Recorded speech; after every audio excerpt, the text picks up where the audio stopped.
Hello साथियों, मेरे YouTube channel में आपका फिर से स्वागत है। आज हम क्लास 9 CHS के घन और घनमूल का एक सवाल लेकर आए हैं और उसे हल करने का प्रयास करेंगे। आइए हम शुरू करते हैं साथियों, घन और घनमूल से संबंधित सवालों को। तो उसे देखते हैं।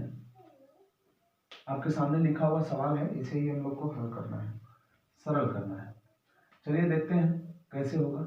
तो देखेंगे इस सब में क्या है, √3 + 1, √3 + 1, √3 + 1। इसलिए हम √3 + 1 को कॉमन कर लेते हैं। जब √3 + 1 को कॉमन करेंगे तो यहाँ से ये 4 बचा हुआ है, 1/2, 1/2 का होल क्यूब करेंगे तो 1/8 होगा, और 4 का इसमें गुणा करेंगे तो 4/8 होगा, 4/8 होगा।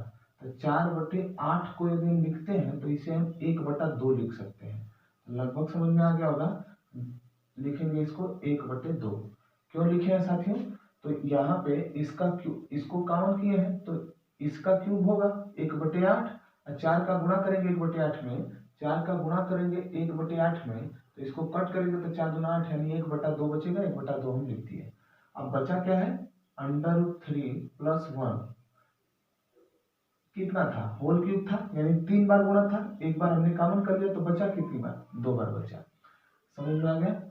प्लस 2, यहाँ देखिए 2 है और यहाँ स्क्वायर है, तो 1/2 का स्क्वायर करेंगे तो 1/4 होगा, और 2 का गुणा करेंगे 1/4 में तो 2 दूना के क्या हो जाएगा, 4, यानी 1/2 यहाँ भी बचेगा। हम यहाँ क्या लिख सकते हैं, 1/2, और यहाँ 2 ठो गुणा था, एक ठो हमने काउंट कर लिया तो बचेगा क्या, एक ही तो बचेगा, तो यहाँ से हम 1 बचेगा, इसलिए हम लिख सकते हैं √3 + 1। क्लियर है साथियों? इधर देख सकते हैं -8 है और 1/2, ये तो हमने कॉमन कर रखा हुआ है, बचा क्या है 1/2, और जब 1/2 में 8 का गुणा करेंगे तो हो जाएगा 8/2, 8/2 हो जाएगा। ठीक, 8/2 हो जाएगा। अब प्लस के साथ ये है तो प्लस के साथ लिखिए। समझ में इतना आ गया। आगे स्टेप में चलते हैं। ये तो हमने कॉमन किया हुआ है √3 + 1 को। इसके बाद हम यहाँ पे देख लेते हैं 1/2, यहाँ a + b का होल स्क्वायर लगेगा, तो a + b का होल स्क्वायर मतलब a² + b² + 2ab। तो a² माने √3 का स्क्वायर क्या होता है साथियों, तो √3 का स्क्वायर 3 होता है, प्लस b² यानी 1 का स्क्वायर 1 होता है, प्लस 2ab, तो a का मान √3 और b का मान 1, गुणा करेंगे तो 2√3 होगा। यहाँ से क्लियर है। अब हम चलते हैं प्लस 1/2, यहाँ भी 1/2 से भाग देंगे यहाँ भी, तो ये क्या हो जाएगा साथियों, तो ये हो जाएगा √3/2 + 1/2, और यहाँ से भाग देंगे तो ये क्या होगा, -4 बचेगा, -4 बचेगा। अब प्लस के क्या हो गया 7, प्लस के 7 हो जाएगा। ठीक है, -4 बचेगा, तो यहाँ से हम प्लस के 7।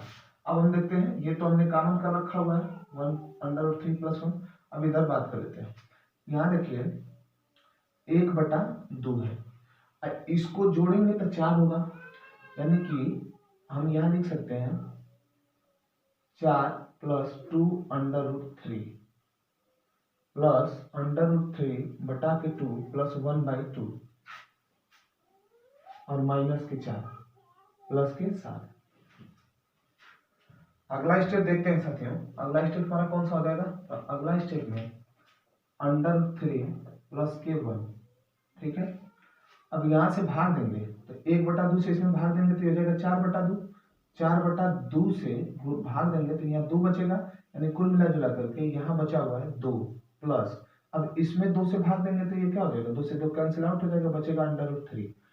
ठीक है, और यहाँ पे देख लेते हैं प्लस √3/2 +1/2 -4, तो यहाँ क्या बचा हुआ है, प्लस के साथ।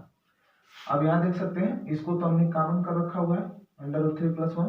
अब यहाँ देखिए 2 है और इधर -4 है, घटाएंगे तो यहाँ बचेगा -2, -4 प्लस के 2, -2 बचेगा। इसके बाद ये 1/2 प्लस में था, प्लस के 1/2। इसके बाद इन दोनों को देख सकते हैं, प्लस √3 + √3/2, अब बाहर क्या है 7। इधर देखिए साथियों, इसको तो हम कॉमन कर रखे हुए हैं।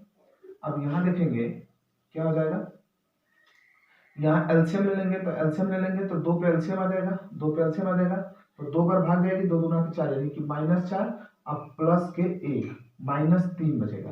तो हम यहाँ लिख सकते हैं -3/2।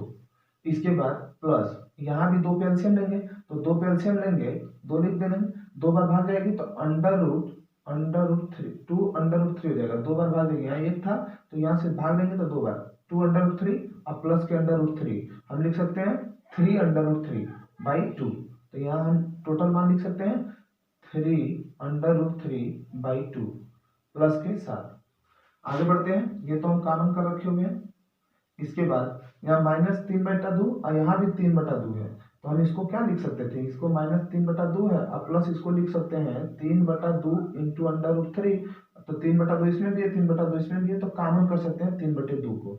तो हम क्या कर लेंगे, कॉमन 3/2 को कॉमन कर दिए। 3/2 को कॉमन किए तो यहाँ बचेगा -1 और यहाँ बचेगा प्लस के 3/2 कॉमन तो √3 बचेगा और प्लस के 7। क्लियर। अब देखिए साथियों, ये 3/2 दोनों में मल्टीपल है इसलिए हम 3/2 लिख देते हैं। इसके बाद ये है √3 + 1 और ये देखिए इसको लिख सकते हैं √3 - 1 √3 - 1 अब प्लस 7 है तो प्लस 7। ये देखिए किस रूप में लिखा हुआ है, ये लिखा हुआ है a² - b² के रूप में। a² - b² बराबर क्या होता है साथियों, तो a - b एक क्वेश्चन में, दूसरे क्वेश्चन में a + b होता है और यही मान यहाँ पे लिखा हुआ है, तो इसलिए समीकरण कौन लगा देंगे, a² - b² की। तो 3/2 इधर शायद दिखाई ना दे तो इसलिए हम इधर लिख देते हैं, इधर लिख देते हैं साथियों 3/2। इधर देख सकते हैं 3/2 और a² - b²। तो a² - b² का मतलब √3 का स्क्वायर, √3 का स्क्वायर 3 होता है, b का स्क्वायर माइनस b का स्क्वायर माने 1 का स्क्वायर, 1 का स्क्वायर 1 होता है और है बचा +7 तो +7। इसके बाद ये आ जाएगा 3/2 गुणे घटाएंगे तो 2 प्लस के 7, 2 से 2 कैंसिल आउट हो जाएगा, बचेगा 3 + 7 बराबर 10। यही इसका आंसर होगा। लगभग समझ में आ गया होगा। वीडियो देखने के लिए आपका बहुत बहुत आभार।